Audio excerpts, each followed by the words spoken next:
আসসালামু আলাইকুম। Recipe by Nahar কিচেনে আপনাদের সবাইকে স্বাগতম। কেমন আছেন সবাই? আশা করছি সবাই ভালো আছেন। তা আমিও আলহামদুলিল্লাহ ভালো আছি।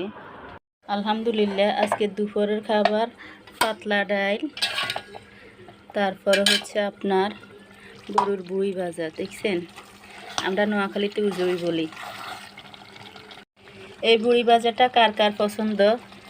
গরুর উজুই কে কে পছন্দ করেন বলেন? নোয়াখালীর ভিতর যারা আসেন, যারা খেতে চান চলে আসেন, স্টক সীমিত, বুঝছেন।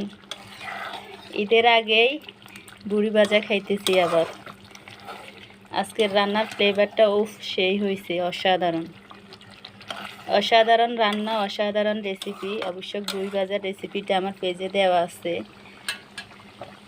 এই যে স্পেশাল একটা রান্না, এই যে মশারির ডাল পাতলা করে, এই ডালটা খেতেও অসাধারণ।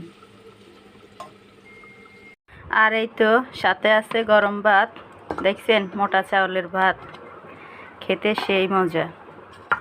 তারপর আছে বেগুন ভাজা। এই বেগুনগুলো আমার গাছের, আমার মেয়ে ছোট ছোট করে কেটে ভাজি করে নিছে, দেখছেন, খুবই অসাধারণ একটা খাবার। তারপর এই যে আমার ফালু বাবার জন্য ফালু। আমার ছোট ছেলে যখন ছোট ছিল, মানে আদো আদো কথা বলে আর কি, তখন ও আলুকে বলতো পালু।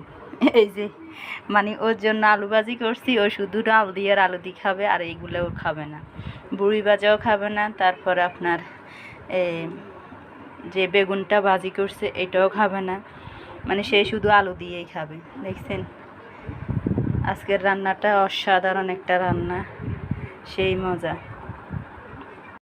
আলহামদুলিল্লাহ, সব কিছুর জন্যই আলহামদুলিল্লাহ। দেখছেন, শুকর আলহামদুলিল্লাহ।